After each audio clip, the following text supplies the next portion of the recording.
What is that meditation?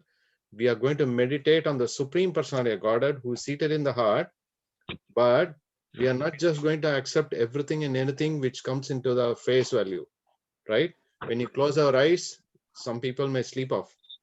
When I'm going to talk about all these subject matters, what happens during meditation and why we need to still do the meditation, right? Because that's all the topic and chapter is about. Krishna is trying to tell Arjuna what you need to do. Why do we need to do this meditation process? So it's natural that most of the time we all attempt to do meditation, or we would have heard of someone saying meditation. They would have come and encouraged you or inspired you to say, you know what, I'm doing meditation classes, and then automatically you will also, oh, they are doing meditation. Let me also do some meditation. But you will ask them a question, now, what do you meditate on? Oh, I meditate on a void. So that's a very vague answer. They will meditate on void. What is this void? Void means, something like nothing.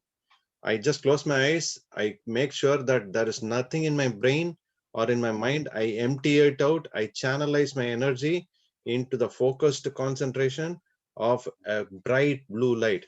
In the process, I see lot of gems, lot of stars, lot of moon kind of things happening.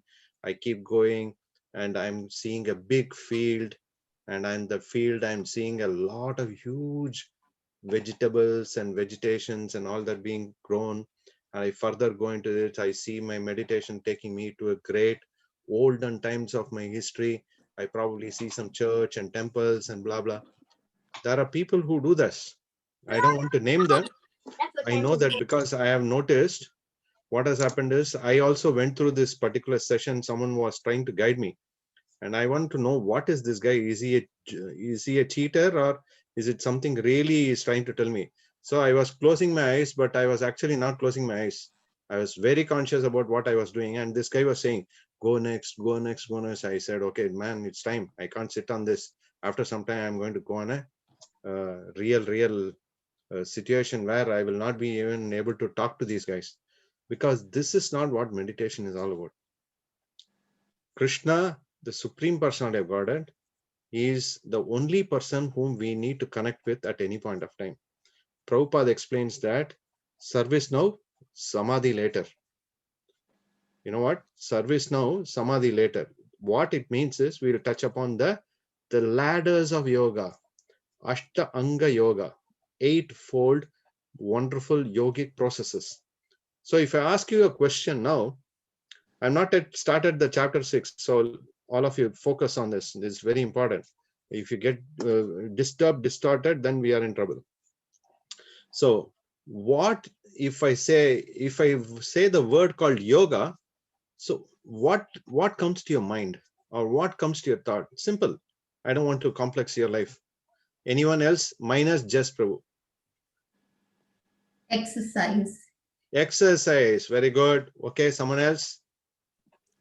Connecting to the Supreme. Oh, is that what you mean when you say you feel like yoga means connecting to Supreme? No, probably stretching and... Yeah, that's it. So it's another form of exercise. Okay, let's hear from Just Prabhu now, because he is our wonderful dear devotee who is very nice. Yes, Prabhuji, do you have an answer? Oh, thank you. I just think it's, connection. Connection. Spiritual, connection. Seeing beyond, spiritual connection. Spiritual connection is yoga. Okay. So anyone else? Or yoking. Yoking.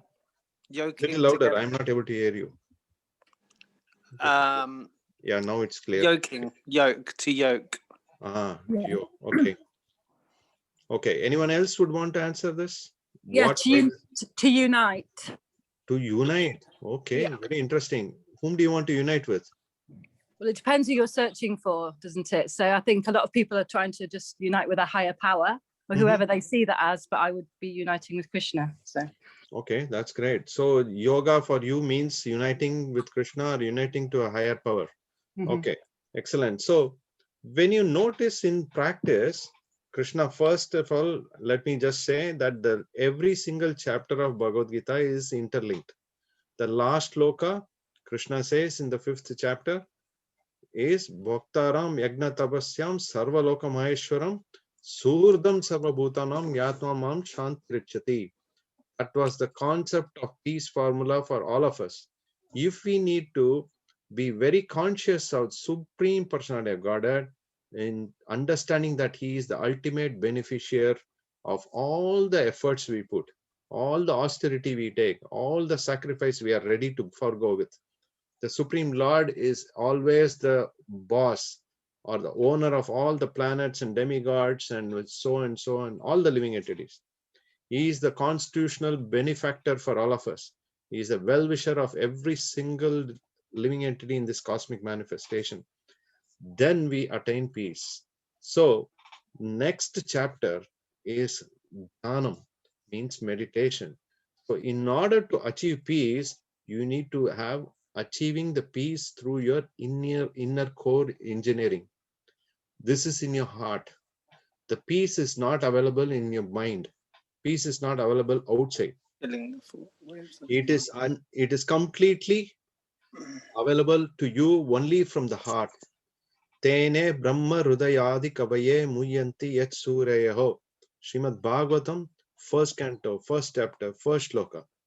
The Lord of the universe, Lord Jagannath, is trying to inform the first chief engineer of the entire cosmos. What is he saying? Tene Brahma Hridayadi Kavaye Muyanti Yat Surayaho. Please, please, please. Focus on yourself, meditate on my names and my connection, and then the knowledge will automatically come and reveal to you. So that is why Brahma just left everything, because he was completely perplexed. He didn't know what to create, how to create, when to create, what not to create. All the do's, don'ts, SWOT analysis, everything he did. And finally, he didn't have any answer. So he was praying to the Supreme Lord what to do. That time, there was a small touch toy, tuck, tuck, tuck, like a sound. So then the Lord personally told Brahma, connect yourself with me in meditation as tapa, means taking austerity, meditation starts. So in the same way, we need to understand that the reason for meditation is not to just getting connected with the Supreme Lord, but to understand our constitutional position. If we know that, you may see that this word constitutional position and transcendental and phantasmagoria, paraphernalias, many things like this keeps repeating all across the Bhagavad Gita, because Prabhupada actually used these very important words, which actually contains the entire essence of the Bhagavad Gita. So in order to do that, we'll actually come into the 6th chapter, before which I wanted to ask you 3 questions, right? What are the 3 types of karma we have from the 5th chapter? Akama, Vikama, And and just karma, Karma. correct? Just karma, right? You know what karma is? action. Okay. What is akarma? No action. Transcendental. Transcendental action means you need to act, but without any attachment. Vikarma? Vikama is doing things that are against Yes, against the the- laws, bad yeah. actions. So you know that that will you will occur get simple reactions. yes, we'll get disconnected with the world, Supreme Lord, but we'll get entangled in this entire material world. Okay, that's good. So you answered it very clearly. So then second question is, Krishna in Bhagavad Gita, especially on the 5th chapter, he explains a very important aspect of how to achieve peace. So what constitutes us to get peace? What should we do to get peace? Peace to ourselves, peace to the world in which we are living, and peace around us. Dedicate Can't. everything to God, the results to God. Whatever you wanted to perform, but needs to be dedicated to the pleasure of God. If we can serve Krishna for his pleasure, then automatically we are in peace. If not, we will not be so. That is what Krishna is trying to say in the Bhagavad Gita, right? In the 5th chapter. Okay, now coming to the 6th chapter, this is very important for all of us that, let me share my screen. we will quickly go into each and every subject matter which we are going to touch. I hope we are all able to see the screen. That's fine. Yes, Prabhu. Excellent. Thank you. So we will start with the essence of Bhagavad Gita as it is. Right? We pay our obeisances to the Supreme Personality of Godhead, Shri Shri Jagannath, Baldev, Subhadra, Marani, Sudarshan, and Giriraj Govardhan. Seek their blessings, seek their empowered words of wisdom to come to our heart so that the Lord enables us, so that we are concentrated on understand his lotus words emanating in the battlefield of Kurukshetra. So now please join me in the prayers to the preceptors so that we are all connected with the Lord through the prayers, and that energy level is always conscious. Okay. Om Ajnanatimidasya Jnananjana Chakshuram Militamena Tasmai Shri Gurave Namah. Namo Om Vishnupadaya Krishna Prasthaya Bhutale Shri Bhaktivedanta Swami Nityanamane. Namaste Saraswati Deve Gauravani Pracharane Nirvishesha Shunyavadi Vasya Sadeshitarane. Jai Shri Krishna Chaitanya Prabhu Nityananda Shri Advaita Gadadara Srivasadi Gaur Bhaktivinoda. Hare Krishna, Krishna Krishna, Hare Hare, Hare Rama, Rama Rama, Hare Hare, Hare Krishna, Krishna Krishna Krishna, Hare Hare, Hare Rama, Rama Rama, Hare Hare, Hare Krishna, Krishna Krishna, Hare Hare, Hare Rama, Rama Rama, Hare Hare. Congrati Vacham Mangalam Vedic Padam, Sigurun Dindana Param, Shri Chaitanya Ishwar. Hari Om Tat Sat. Okay, so this is as usual dedicated to his Divine Grace A.C. Bhaktivedanta Swami Srila Prabhupada, founder Acharya of ISKCON, International Society for Krishna Consciousness. We will also read Gita Mahatmya, which is very important for all of us. This is a beautiful verse. I'll tell you, you will just love it. Sarva Upanishado Gavo Dokta Gopalanandana Partho Vatsa Sudhir Bhokta Dugdam Gita Amritam Mahat. Gita Upanishad, Bhagavad Gita, the essence of all the Upanishads, is just like a cow. And Lord Krishna, who is famous as the coward boy, is milking this cow. Arjuna is just like a calf, and the learned scholars and pure devotees are to drink the nectarian milk of Bhagavad Gita. See how beautifully this is represented.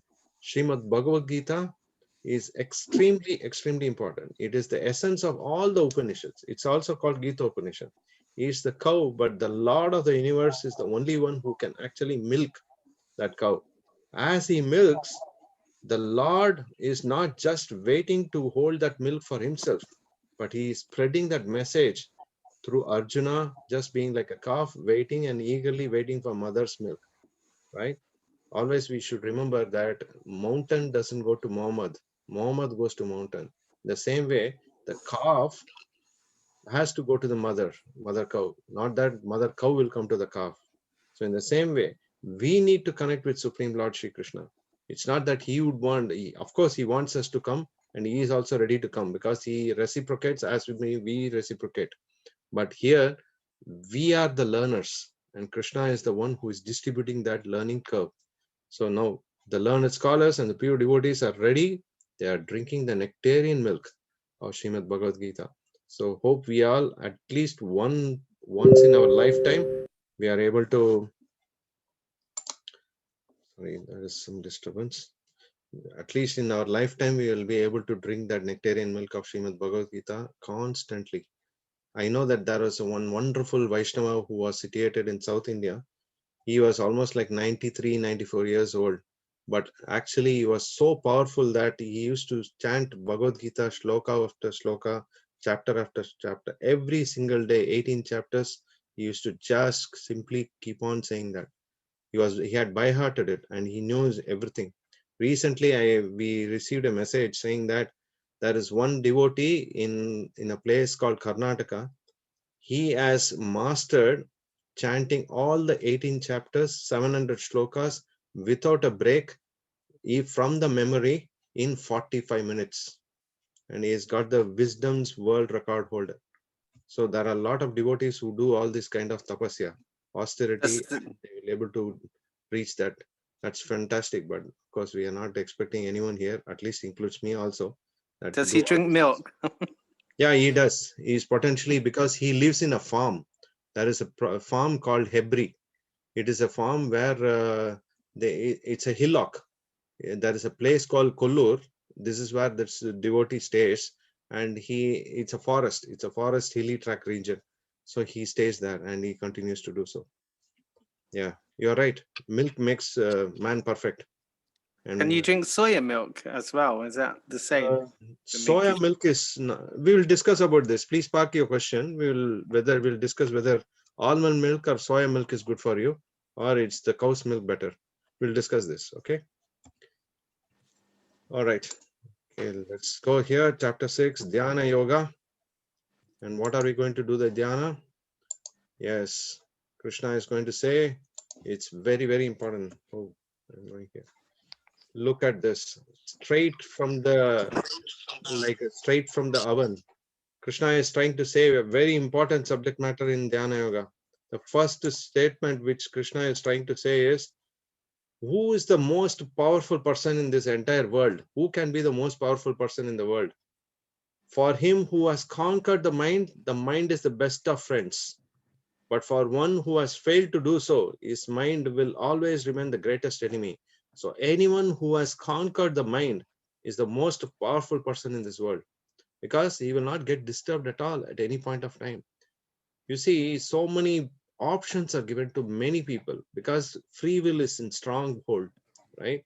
Here, there are devotees on the first slide who are chanting the holy name of the Lord. They are completely controlled. They are completely very calm. They are not disturbed at any point of time.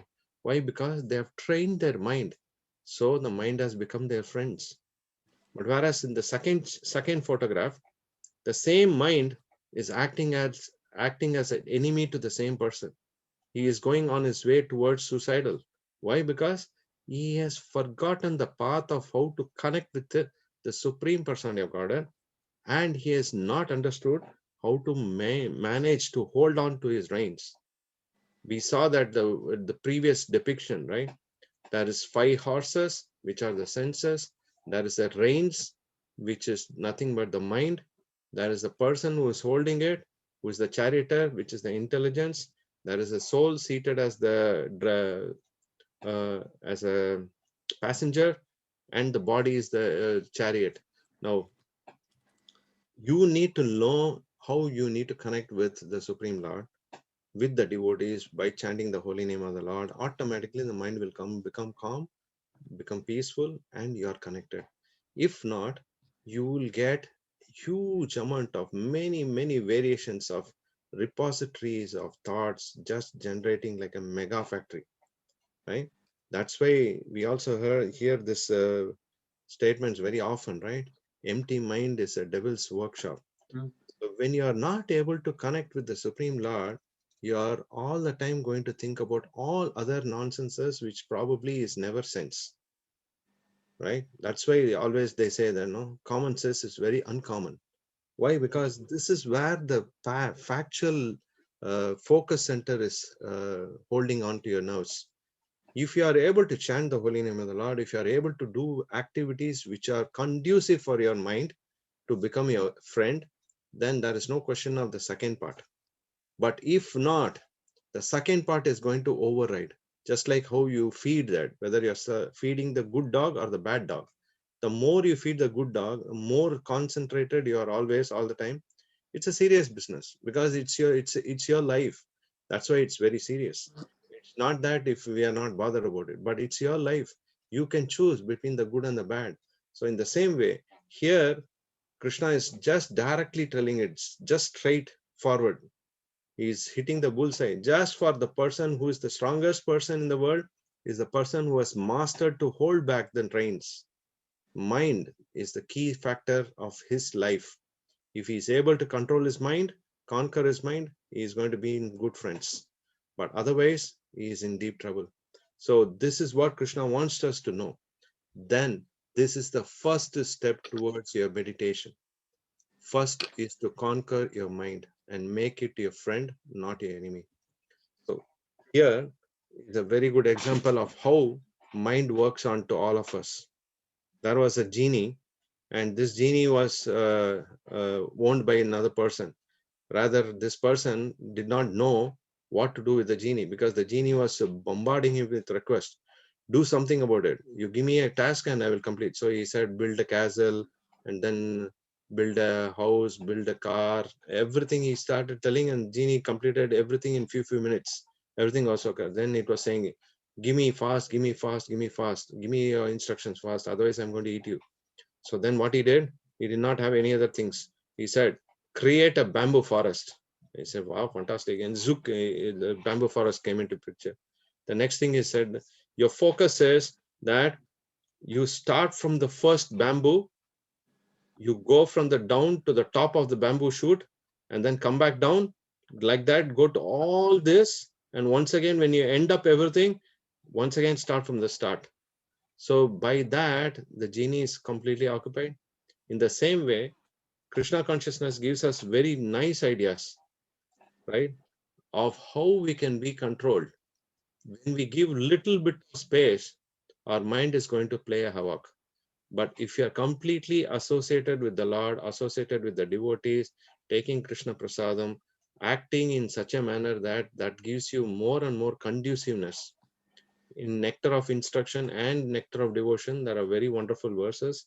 There is a book which exclusively talks about how to manage someone's mind in the best of capabilities. This was written by Raghunath Das Goswami, one of the 6 Goswamis of Vrindavan.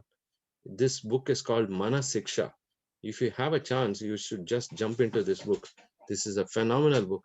It gives you a complete detail of how to control a mind. It says that if you have to control your mind, you should actually, Bhakti Siddhanta Prabhupada said, take a chappal, sandals, hit your mind, that is hit your head 100 times in the morning, 100 times in the evening.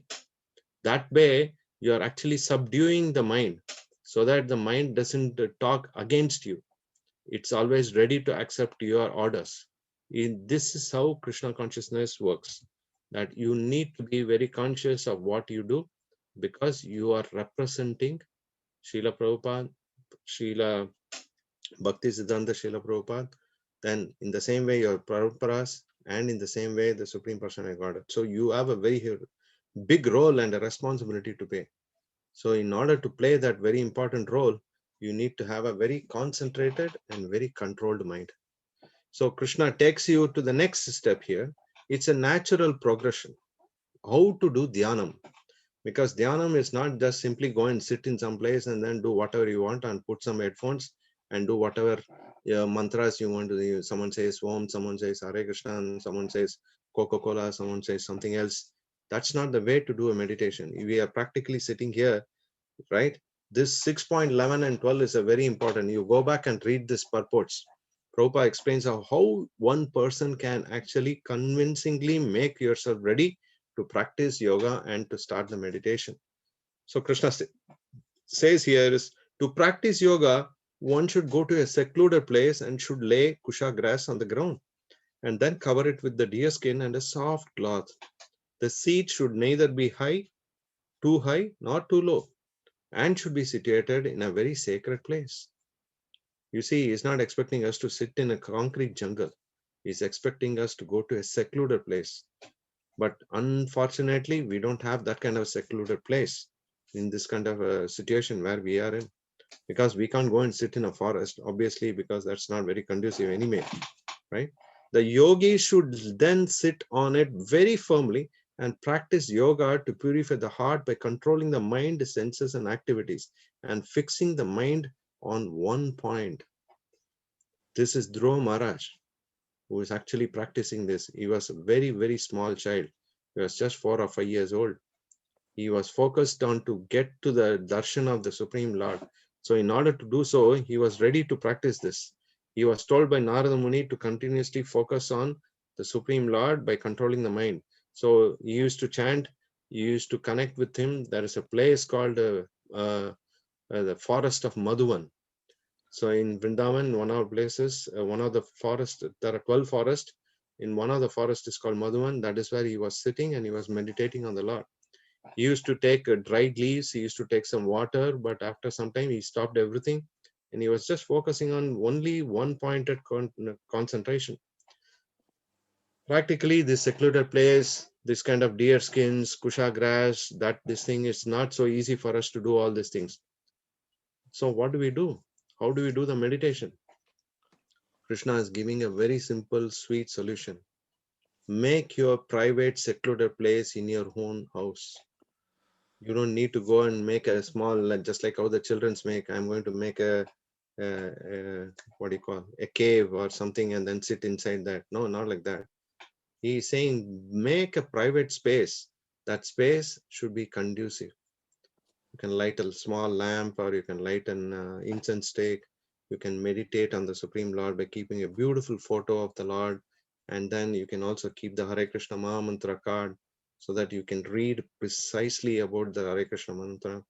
Sachinandan Swami Maharaj conducts a lot of workshop for devotees to practice. It's called Japa workshops. He explains a lot of ways by which you can inspire yourself, like sitting straight.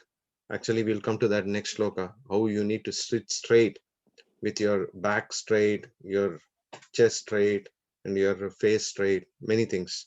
So this is the process of connection to the Supreme all the time. If you have all these things in place, then you are considered to be a precise yogi. Otherwise, you are probably a rogi or you must be a bogi.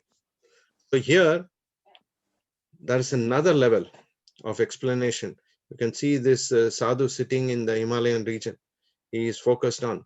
One should hold one's body, neck, head erect in straight line and stare steadily at the tip of your nose, half eye closed. Thus, with unagitated, subdued mind, devoid of fear, complete free from sex life, one should meditate upon me within the heart and make me the ultimate goal of life. Right? Mat paraha, this word is very important.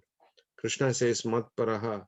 There are many, many places Krishna says, do not fear, do not have a doubt. Nasamshaya, asamshaya, masuchaha. So because Krishna is giving us a lot of promises, don't worry about it. Just focus on what is needed. So Krishna is telling all this to Arjuna. So do you think Arjuna is going to ask all this and accept all this? We'll come to that. So he is coming here. Krishna is trying to give all kinds of details to Arjuna, who is a warrior. So how do you expect him to sit and meditate in this kind of a position? He has done it before. It's not that he has not done it, but at this point of time, his complete system is completely disturbed. It is not in sync with the happiness and the peace quotient. So what he is trying to say, Chanchalavat Sthitam Sthiram. Arjuna said, oh Madhusudana, the system of yoga which you are trying to say, we have summarized here, appears to be completely impractical. You are not being practical to tell me all this. It's unendurable by me. For at this moment, my mind is completely restless and unsteady. So how do you expect me to sit and meditate and all that? I am a warrior and you are trying to give me some kind of impractical advice. Why should I be doing this? Give me something which is tangible. Let me understand it, whether that's what it's going to take me to the next level. If not, then what's the point? I will go back, leave everything. I don't want to do anything. I'm just disturbed. And Arjuna is trying to push it on to Krishna again. So what is Krishna going to say? He's not going to say. Arjuna is going to say, no. You can practically see, right? 5,000 years ago, when conditions were so much favorable, right? Arjuna expressed his inability to practice such yoga, right? It was too much of this, too much of that. It's not practical. It's not possible or feasible for me to do and all that. Why? Because in 5,000 years back, the conditions were so conducive, much more conducive than now. Now we have TV, we have laptops, we have mobiles, and many things which are gadgets in every way, YouTube, that tube, this tube. So what is happening? You are not concentrated. You are not able to concentrate. How many of us here, let me just disconnect and then ask you this very important question, because I will also come to know. Okay, how many of you chant Hare Krishna? Can you all raise your hands if you chant Hare Krishna? I want to practically see everyone. Every day, at least one time, are you chanting Hare Krishna? Excellent. 1, 2, 3, 4. Good. Thank you. So those who are not chanting Hare Krishna, this is very important for you to chant Hare Krishna. I'm not going to force you because by forcing there is no love. But if you don't do it, you are at loss. That much I can tell you. Great. So the reason why I asked you this question is, how many of you have phone next to you when you chant Hare Krishna? Honestly, raise your hands, because I have already raised, because I have a phone next to me. That's not great. We need to first learn the art of just keeping the phone aside. That's the disturbance. Because Prabhupada explains here, and because Krishna is explaining that what is this we are talking about, dhyanam means meditation. That means that we should not be disturbed, or we should not be here to disconnect ourselves with the Supreme Lord at any point of time. So don't keep your phone next to yourself. If you really, really want to make a note, because when you start chanting, that's when all the thoughts come into your system.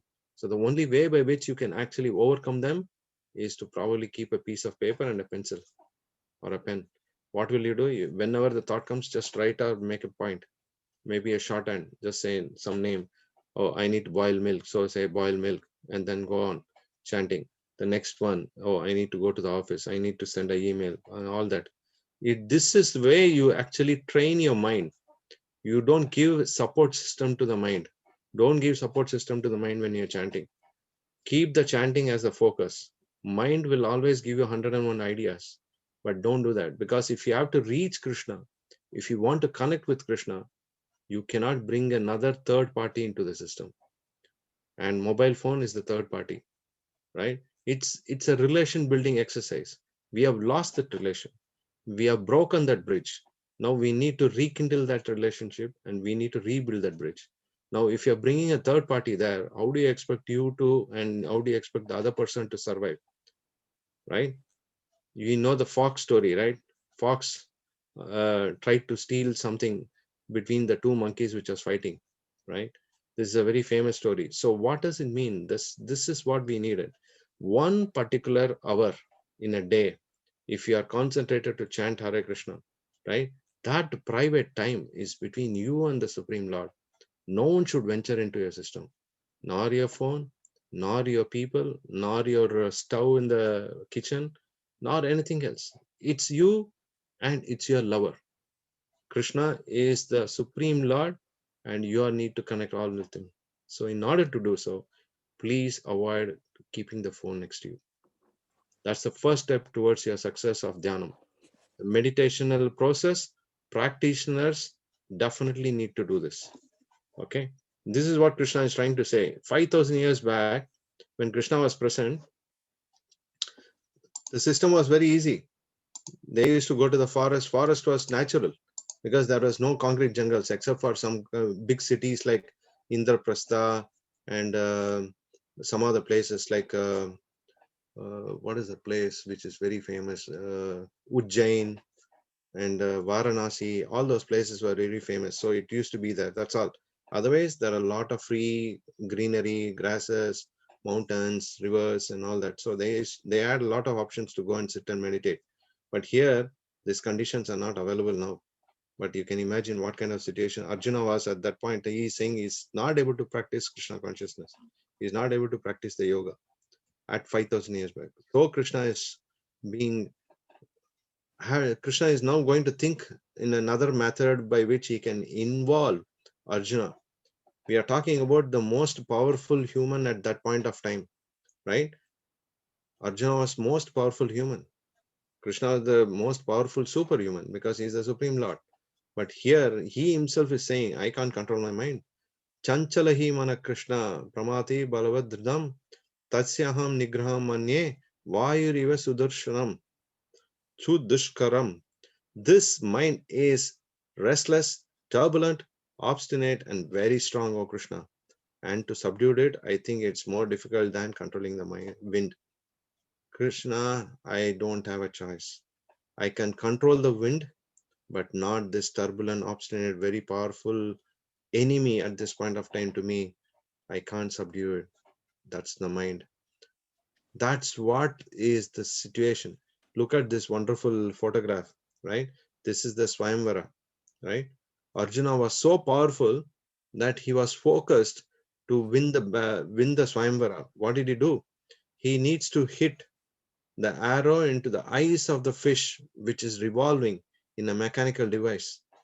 And he was so powerful that he was not bothered to see anything. How much pointed concentration he must be having in order to hit it. No one else could win it and he could win it. Why? Because he had so much power, so much concentration. He was extremely brilliant. You can imagine, it's not the fish he needs to hit. It's not something else he needs to hit. He needs to hit a fish which is all the time moving, and he needs to hit the eyes of the fish. And that's the power in this personality who had. Now he is trying to tell us, my mind is completely restless. It is turbulent. It is obstinate and very powerful. It's chanchala. Chanchala hi mana Krishna. It's impossible, next to impossible, oh Krishna. Don't give me any ideas which is not going to be of anything impractical. Give me something which I can actually hold it onto my heart and then practice it, and see whether that's going to help me. That's what Krishna, please help me. That's what Arjuna is trying to say. And now the practice is very clear and comfort. Krishna is saying now, O mighty armed son of Kunti, it is undoubtedly very difficult to curb the restless mind, but it is possible by a suitable practice, by detachment. Abhyasayana kaunteya, right? If you practice, everything is perfected. Practice make man and woman perfect.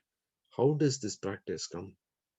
Unless until you start somewhere, how do you expect yourself to be a master of it? We all start somewhere. We might be at ground zero. As time progresses, we would have probably gone ground zero to 0.1%.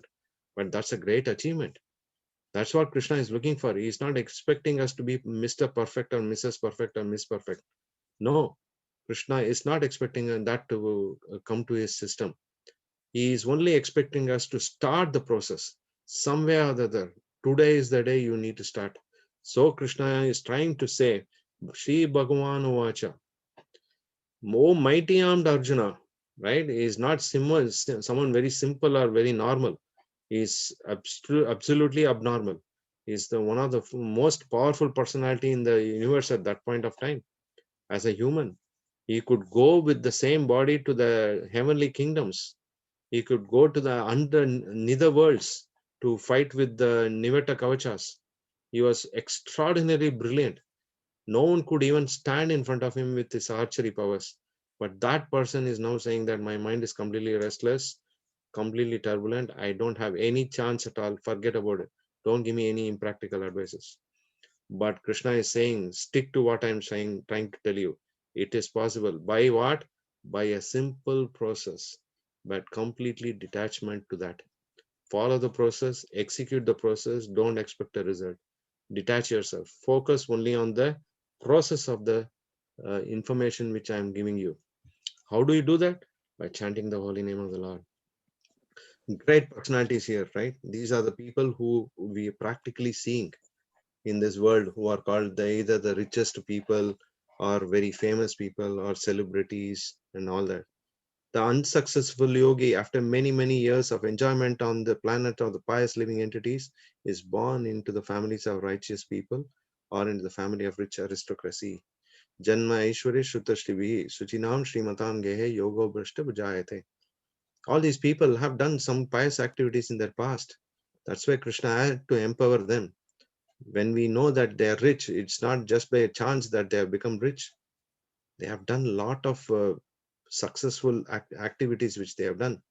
But unfortunately, all these things, Suchinam Srimatam Gehe, even though they are born in Suchinam, a Brahminical class or a very respectful family, Srimatam, or in a very rich aristocratic families, they might have born.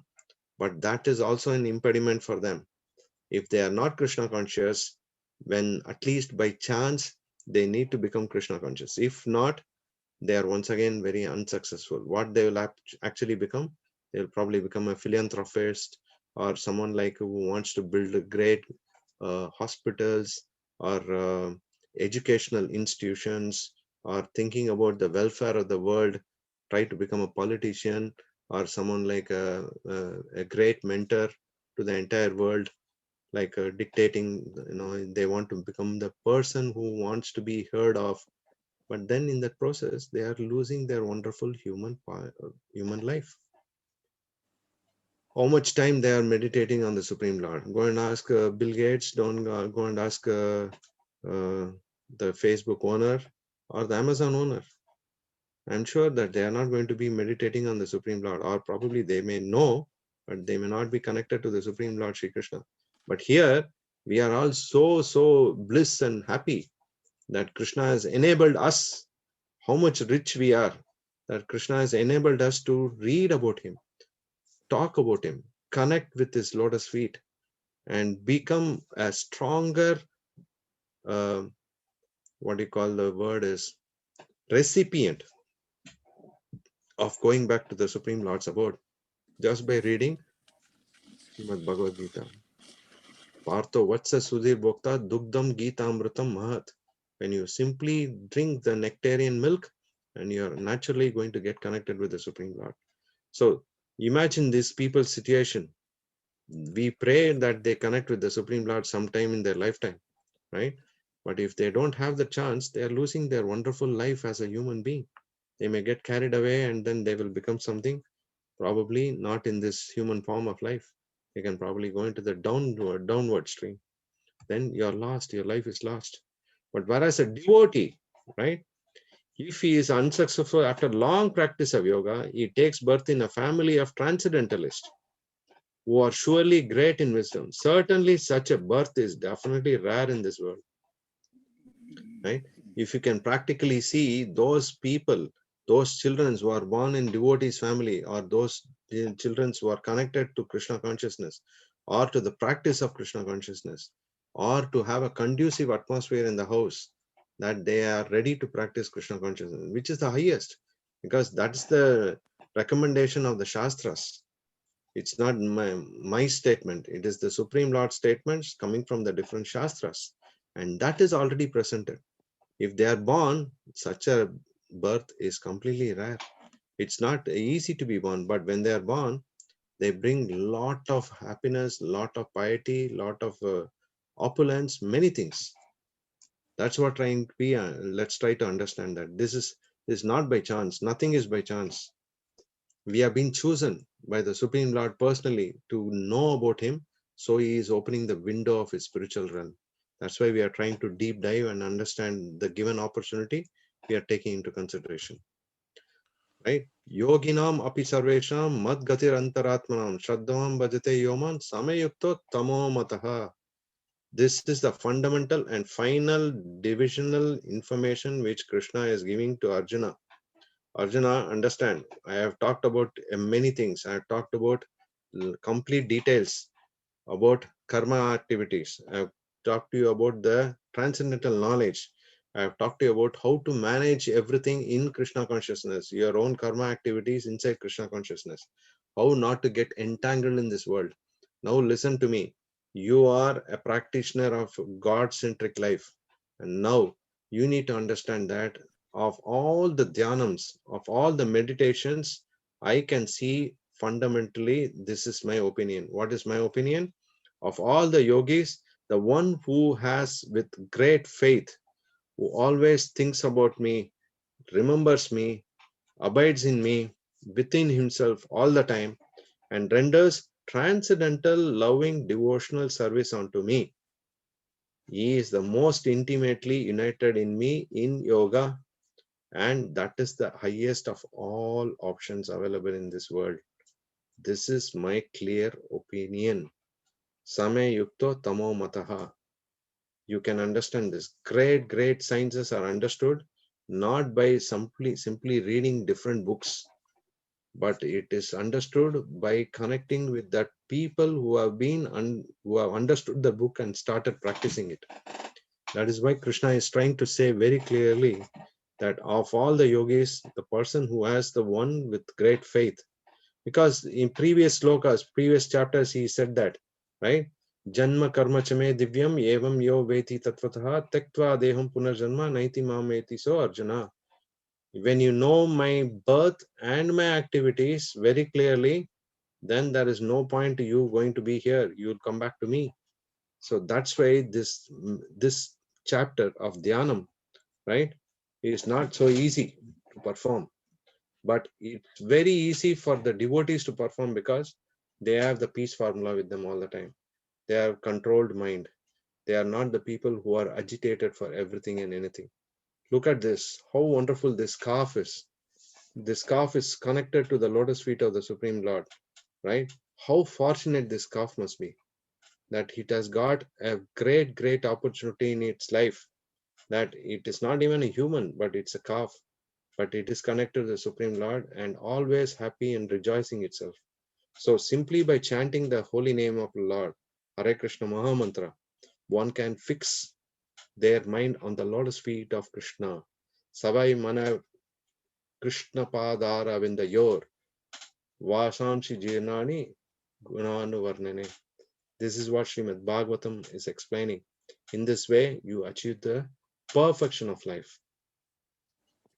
The perfection of life is achieved not just a day of effort, or not just 18 days of effort to understand it.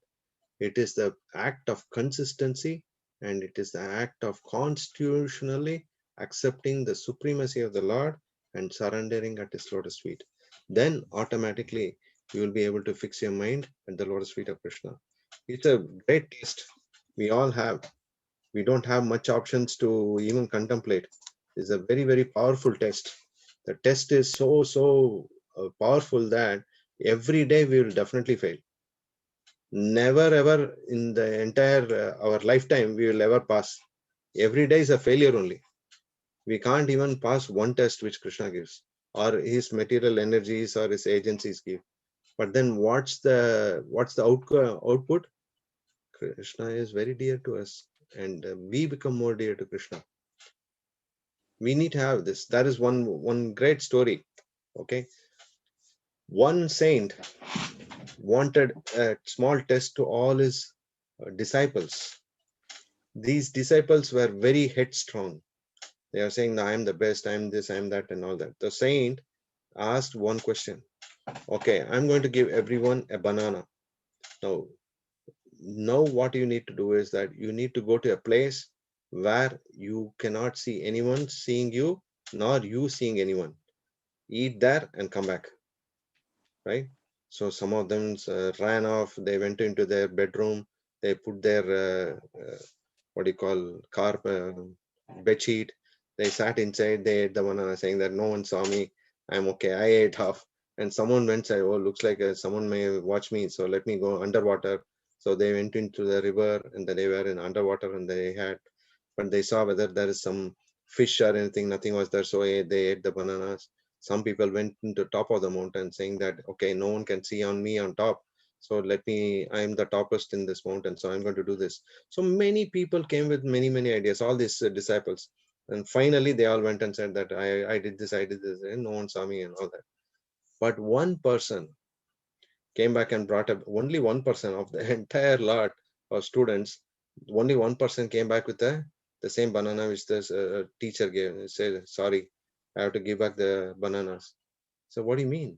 Did you not go to a place where you could not see anyone? So I went to every single place, but I was conscious that I wanted to make sure that no one sees me or watches me. But I was always aware that someone is overseeing me. And then I was not sure who it was. Then finally, I just closed my mind and to focus on, I just did my meditation in one single place to understand. Then I noticed the Lord in the heart was always watching me doing anything and everything, whether I'm doing good or bad. So then how do I personally go against your decision or your definition of not being noticed or watched by anyone? So that's why I brought the banana back. So in the same way, the secret of success of this dhyanam, this meditation, is not when everyone is there together in Zoom class. We are all here in Zoom, so we are all cool. right? The secret is to practice when no one watches us. Only Krishna is there with us. Have that faith. That is what will take us to the next level. We need to learn the art of practicing when no one tells us. We need to learn the art of practicing when no one sees us. We need to learn the art of practicing Krishna consciousness and meditation when all kinds of difficulty falls onto us. It's a testing period. That's when your staunch belief and staunch faith and the strength on the Supreme Lord's words, Avashya Rakshibe Krishna, means I will definitely protect you. That's the definition Krishna has given us. That's the promise Krishna has given us. So that if you have it in hand, you're back to God. Definitely. There is no way by which you can lose. This is what Krishna is expecting from Arjuna. Now we saw practically, he gave the idea of karma, he gave the idea of knowledge, he gave the idea of action in Krishna consciousness, he gave the idea now with dhyanam, and before that he started talking about sannyas yoga, means he is talking about the forget about everything, which is better, meditation is better, or running away as a renunciant is better, or fighting it in this battle is better. So he gave many options, all this. But in summary, Krishna is trying to give finally a meditational process, which is very simple, but he doesn't want to accept it, saying that Krishna, my mind is pretty weak at this moment, right? It's the same as what Arjuna's mind is, much worse than him is our mind. It's like a monkey. Every moment it's jumping everywhere, right? Chanchalahi Mother Krishna, there is no other choice. Now give me a practical advice how I can practice. So Krishna is saying, by chanting the holy name of the Lord, you are actually connecting with me, because the holy names, the paraphernalia, the form of the Lord is all absolute. It's the same. So devoid of any other thoughts and illusion, focus on Krishna consciousness through devotional practice. Yoginam api sarvesham madbhatir antaratmanam. Shraddhavan bhadate yaman samay yukto tamo matha. That's my opinion. Simply, completely focus on your devotional practice. You will achieve me. That is what Krishna is trying to tell Arjuna. Now we will have to go to the next chapter, which is more inspiring. Till then, we'll stop here. Any questions? Any clarifications? Any more reflections? We'll connect. Okay. Thank you, Prabhu, for another wonderful class. Yeah. If anyone has any questions, please unmute and ask away. It's 8 o'clock now, so we'll take a couple of questions if anyone has any. I think Jas Prabhu had some questions. Jas Prabhu? Well, one question comes to mind. I don't know why it comes into my head, but when the yogi is in the forest and he puts down a deer skin, I mean, isn't that kind of non-vegetarian? I mean, Prabhu, don't worry about this vegetarian, non-vegetarian, soy milk, almond milk, and all that. Focus on the intent.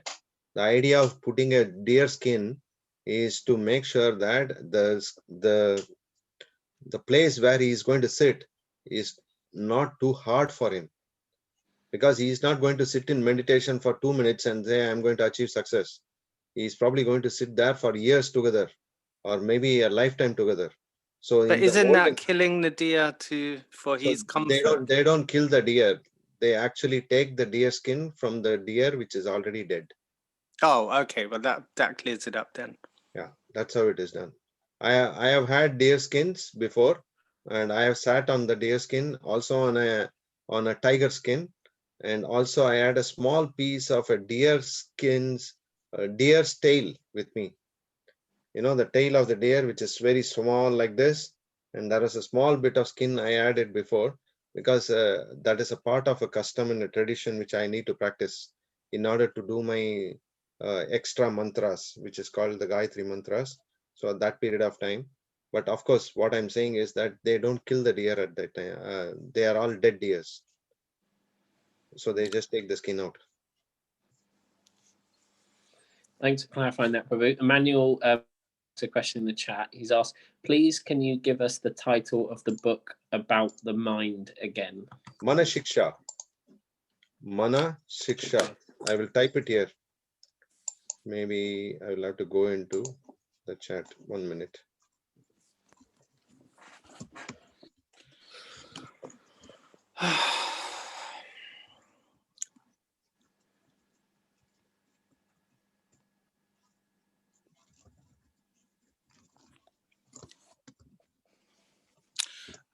Can I ask another question? Yes, Prabhu. It obviously takes a fair amount of spiritual strength, mind control, and especially in this day and age. How can we make ourselves spiritually stronger to do the process? I mean, you were speaking about milk. Like, how can we get stronger mentally and physically? Obviously, exercise physically, but Physically, yeah, you know that you can do some yeah, right. Yeah, I know exercise. this one. Yeah, you can do some exercise, and you can do many things. Did I touch upon the yoga ladder now? I was thinking of connecting this. Okay, maybe next chapter we'll touch upon that. Okay, great. Yeah, well, anyway, yoga means Ashtanga yoga. So yoga system. I'll always come back. Maybe tomorrow I will touch upon the different yoga systems, which we need to know. There are eightfold yoga systems, which is called the Ashtanga yoga, eightfolded. Anga means limbs, and that we'll touch upon. So to your answer to your question, how do I become physically fit? You can probably do some exercise, or you can probably do some walking and all those things, kind of thing, which is natural, right? How do I become more stronger that I don't let loose my mind to dictate me? Is practicing with the devotees who are stronger. You cannot practice Krishna consciousness alone. It's a teamwork. We all have to get connected with the devotee whom you rely on, and that devotee will help you to progress, and you need to help yourself. Because I think I'm very weak spiritually. No, everyone is weak. We start as a weak, but on day one, which child runs a 100 meters dash on the birth of the child? No child can run, right? But as day progresses, that the same child becomes Usain Bolt, running 100 meters dash. How did the child become Usain Bolt to ride a 100 meters dash and become a world record holder? Because of Practice. practice. Every day is a small drops make an ocean, right? We have to do it on a small level. Don't expect what do you call a miracle to come on day one itself and say, okay, I'm done, I'm dusted, I'm strong now, and now I'm weak, and now after some time I'm strong now, I'm weak now. That kind of inconsistency will not play a big role. That's very beautiful, actually, the ocean analogy. One drop makes an ocean. Yeah, I like that. Yes, indeed. Yeah. Okay. We've got another question. Saravan Prabhu, thank you so far. So Saravan Prabhu, if you'd like to ask your question. Yeah, two questions. One is a silly one, and one is. You don't decide whether it's silly or not. I will decide. Okay. You say the question first. Yeah. So the question it is related to deer skin. It's a question related to what? Deer skin. Deer skin. Sorry, I'm not able to hear. Yeah, it's a dead animal. How come it is not considered impure? Good. Very good question. Let me answer your question first. There are few subject matters or subject objects which are considered very pious, even though it is considered this. For that, you need to read the preface of Bhagavad Gita and the introduction of Bhagavad Gita. If you can kindly read that and then come back to me, then you will know what it is. You understand? Because there are few items or objects, like for example, cow urine, cow dung, corn shell, right? These are all animal products. Yeah. But we consider those are most conducive for our spiritual well-being. So in the same way, a deer skin is considered an asana. They don't put the deer skin and sit on the deer skin. They put the deer skin and then they put a kusha grass on top of it. Kusha grass or darba grass is a specific type of grass which is called elephant grass, which is the one which needs to be put in order to start your meditation by, say, making the place more conducive. It becomes warmer. because you are talking about sitting in a forest, not in a house, right? The place is going to be very cold.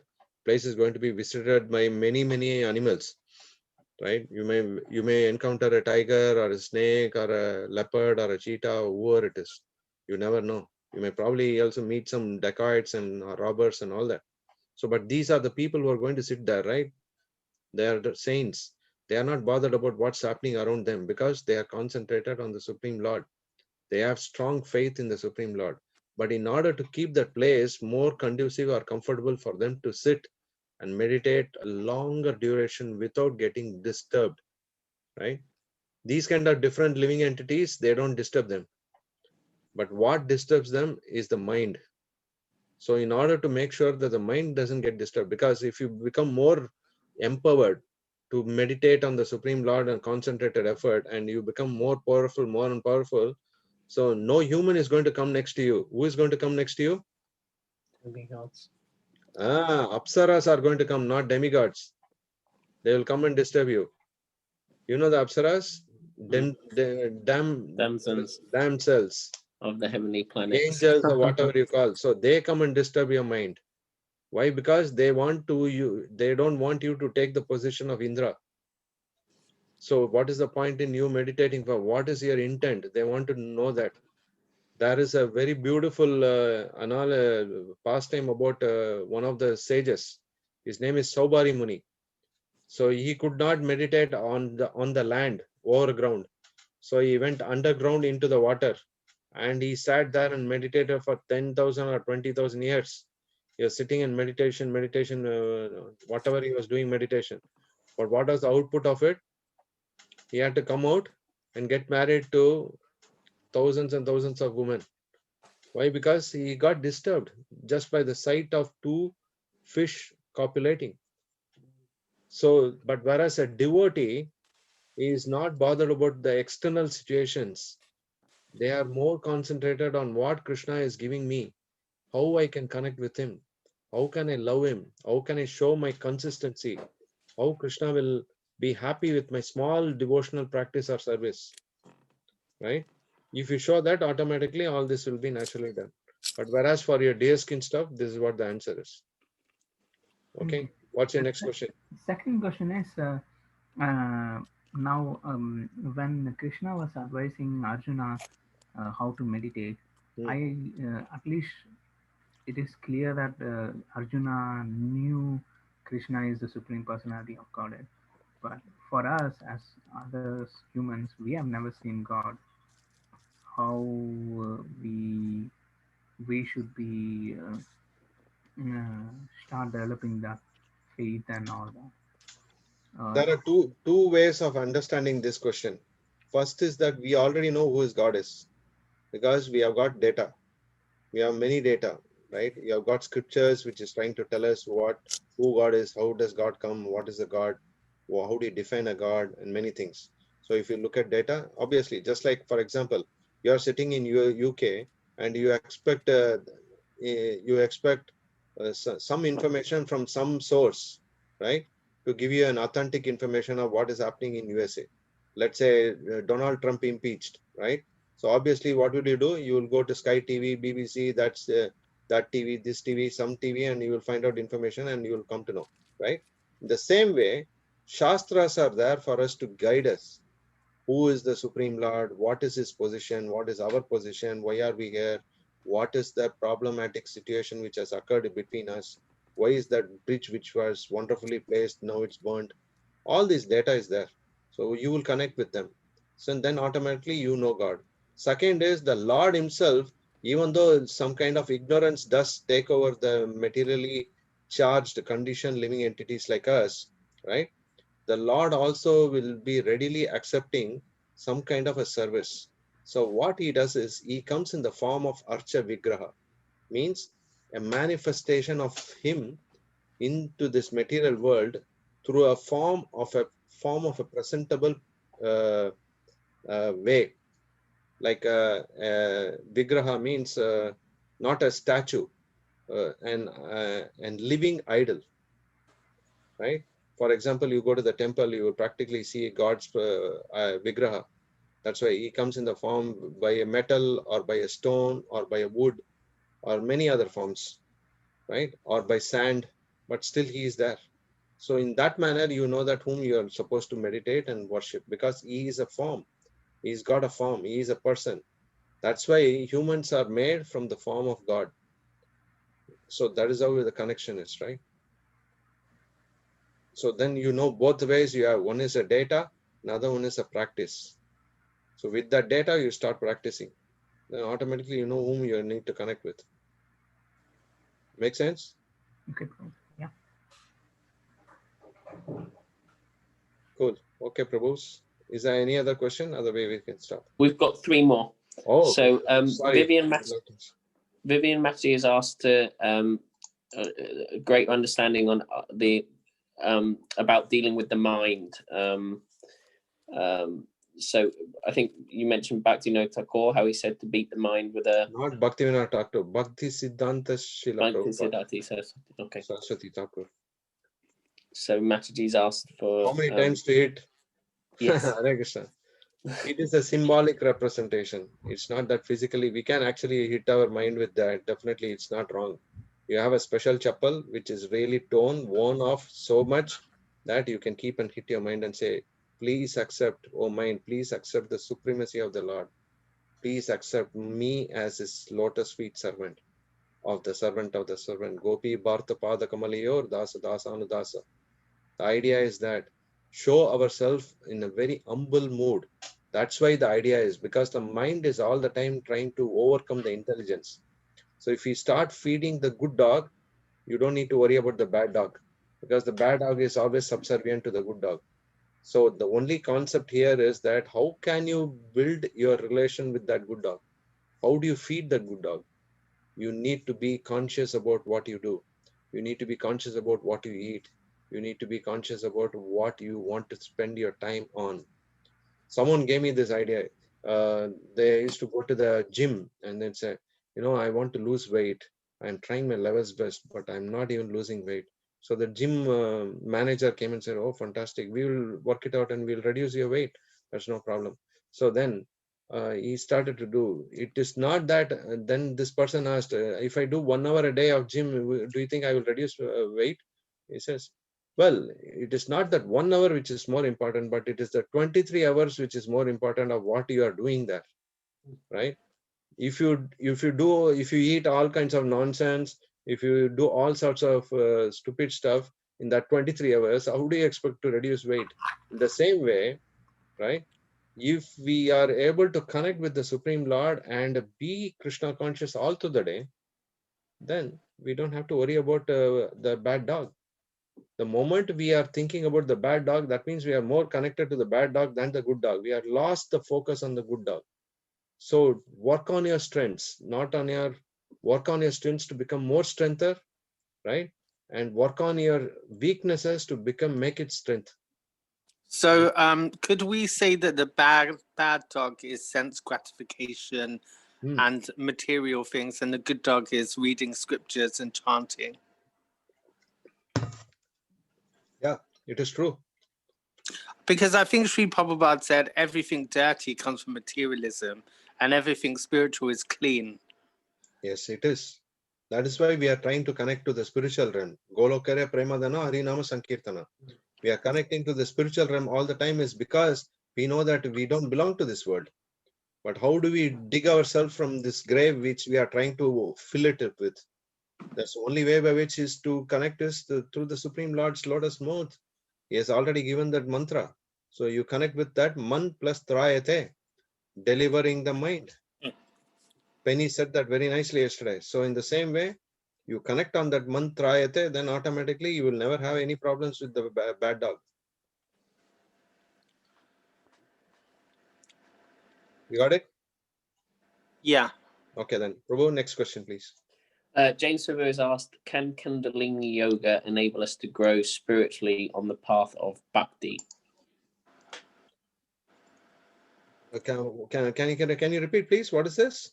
Yes, Prabhu. Sorry. Can Kundalini Yoga enable us to grow spirituality on the path of bhakti? Yes, everything. We should accept everything and anything, but Bhakti Yoga is the highest of the ladder. You don't have to do something separately to get Bhakti. Bhakti is a direct, just like an escalator. You have steps, you have escalator, right? Which one would you take as an intelligent person? I would take an escalator because it's fast and it's comfortable. But if you still say, no, I want to go on the steps and then make sure that I reach all the steps, we are talking about, say, 10 steps, it's okay. What about 10,000 steps? I would prefer, if you have to go from ground floor to, say, 100 floors, Burj Khalifa, right? Or Burj Al Arab. So if you have to go onto this, what will you do? You would prefer to have something called escalators or lifts or whatever you call. So that's how you use it. In the same way, all different yoga systems is meant to bring you to the love of Godhead. But if it is not bringing, then that means there is a problem in not the yoga system, but in the practitioner of the yoga system. Never find a fault in process. Every yoga is yoginam api sarvesham mad bhaktir antaratanam. Right? Of all the yogis, I am to be known. Krishna is already telling the last sloka in the Bhagavad Gita of the chapter, right? He has already said in this chapter that if you want to be connected, there are many practitioners of yogas, but what do they reach? There are 8 steps to the yoga ladder, right? I will touch upon it. I'll take a photograph and then show it to you tomorrow. Just remind me, or maybe I will come out with the ladder and then say yama, niyama, pranayama, dharana, all these different steps of yoga systems. So you will actually connect with that. But when you connect with that, then you will not really directly achieve the highest goal. So it's a long process. Whether it's a Kundalini yoga or a Vinyasa yoga or a Radhika yoga, it's all the same. It is going to take a lot of time. But you have a direct Bhakti yoga, just simply jump into that and you're there in that process. So you can. Once, Krishna has, sorry. once, sorry, can I ask a question? Yeah.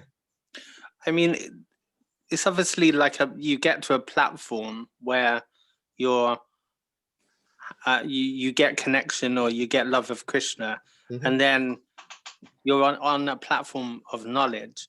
Mhm. So until one is on that platform, it's gonna be a struggle. It's like learning how to drive, I guess.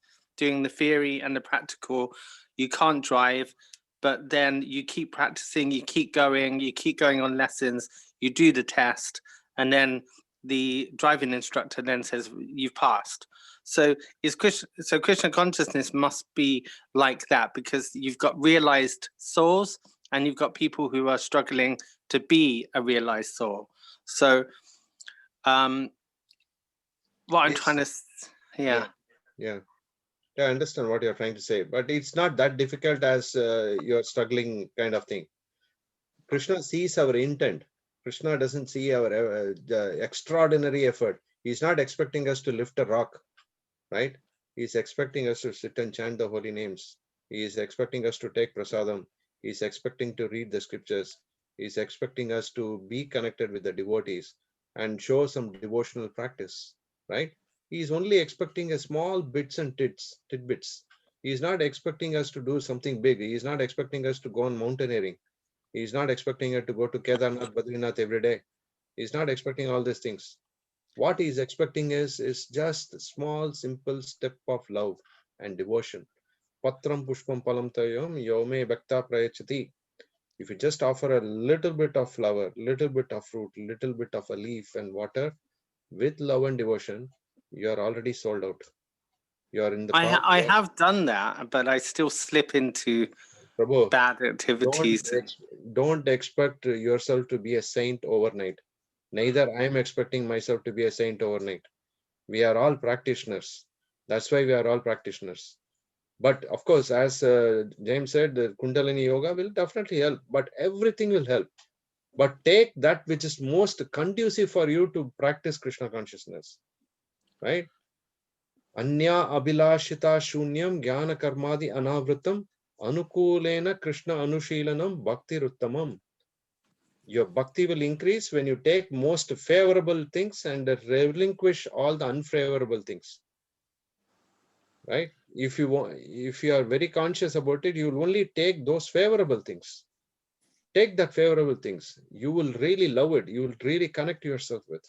Yeah, I do. I remember. I mean, I've lost my loving feelings, but when I did, No, it no, was no. amazing. That last loving feeling is never lost. You are only looking at the superficial one. Look at the pearls deep in the ocean, right? No pulse is available in the surface. You'll probably find some shells. Only the shells will be there. But the real pearl, you need to deep dive. So Krishna consciousness is a Bhakti Rasamrita ocean. It's got a huge ocean. If you dive into it, you will not want to come out. And that's by So practice. we can chant with the mindset of, you know, I can't do this, you know, So don't do it. Don't do the chanting alone. There are many other ways by which you can educate your mind and connect your mind in devotional service. Shastra has explained that. We will touch upon that as the day progresses in Bhagavad Gita. Krishna is giving alternatives for Arjuna. Arjuna, don't worry about it. Chill out. I will give you alternatives. If you can't do dhyanam, meditation, no worries. If you can't do this, I will give you an alternative. If you can't do that, I will give another alternative. So like that, Krishna is giving many options. So you don't have to worry about it. But the key intent is be always in touch with the Lord. Always remember Krishna. Never forget Krishna. That's the key intent. Look at a long term. Look at a marathon. Don't look at a 100 meters dash. It's done and dusted. No, it's not that. You have a life to lead. You don't know how long you're going to be in this cosmos. Brahmande Brahmite Kone Bhagyavan Jiva Guru Krishna Prasade Paya Bhakti Lata Bija. So you have got a chance now because somehow by God's grace, we are connecting to the Supreme Lord's own message. So take it to your heart. Then you will be probably connected very well and very comfort and very solacing. Okay. Any other questions, Prabhuji? Last one, Prabhu. Thank you. When we first experienced, this is from James Buckingham, Prabhu. When we first experienced spiritual during chanting, is this the unconditional love that Krishna has for us or our love for him?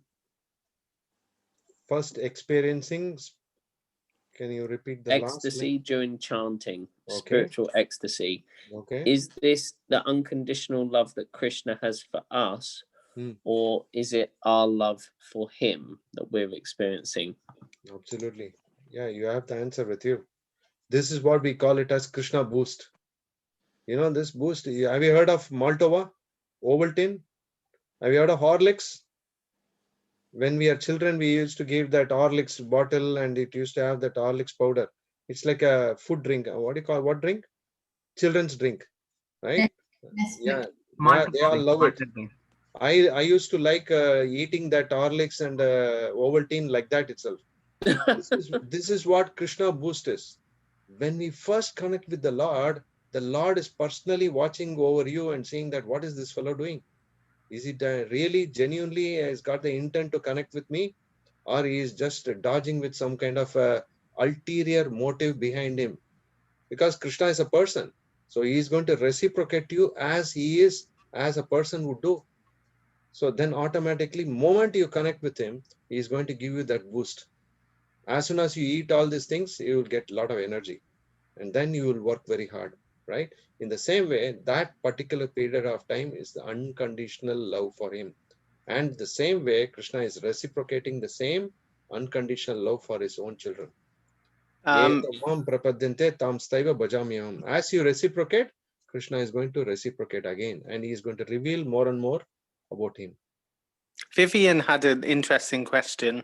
Yeah, we're going to make the thank you, Jess. We're going to make this the last question of tonight because conscious of time, but it's a very practical one, and I'm looking forward to hearing the answer. Vivian Mataji asks, Prabhu, please, is it good to sit on the bed if one hasn't built a temple yet in their house? In terms of chanting, we're talking about deer skin and places to chant. Is chanting on the bed okay, or is there a better place where we can chant our japa? Is sitting on a bed makes you more sleeper? Do you feel very sleepy when you're sitting on the bed? If you're feeling sleepy, that's not the place to sit. Make the place a private and very, very lovely place. make the environment conducive for you to practice Krishna consciousness. Make the environment ready for you. You don't need a temple because you already have a temple in your heart. You're building your temple here. External temple is a manifestation of what is internal to you, right? You are carrying that internal feeling of beautiful. There is a beautiful story on that. There was a Brahmana who was sitting and meditating. He was meditating, oh Lord, I am not capable to offer you anything, but I'm going to meditate and see what all I can offer.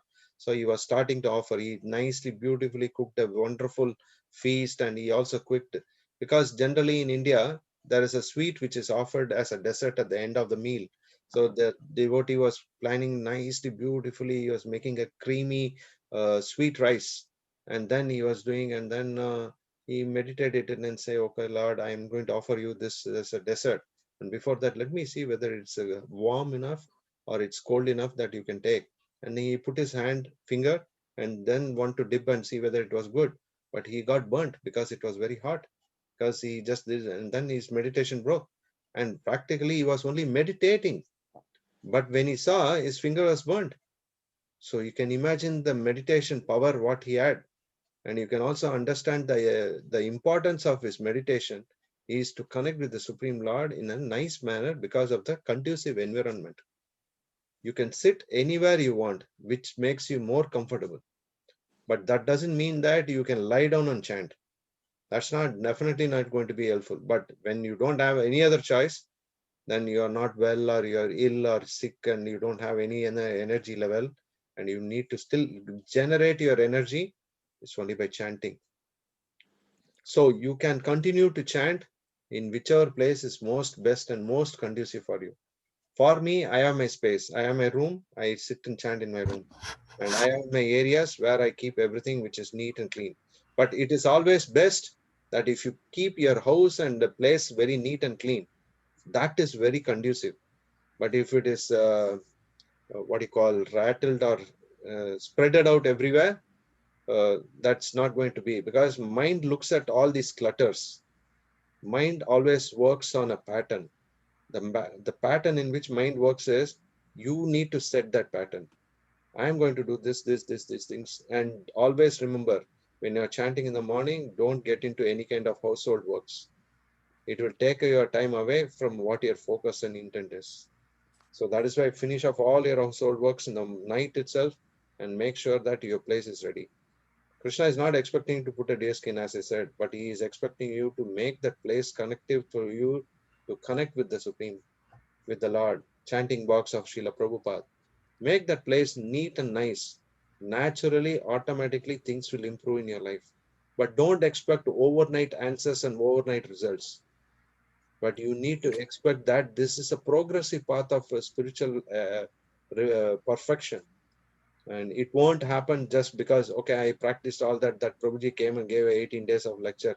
And that 18 days I practiced everything. After that, swaha, nothing will work. You need to practice it all through your life in order to achieve that success of last minute. What are we doing all these activities? Why are we reading all these things? Why are we chanting Hare Krishna, all that? Because we just wanted to chant one word, rather two words, Hare and Krishna, at the point of leaving our body. That's the success of our life. We don't need anything else.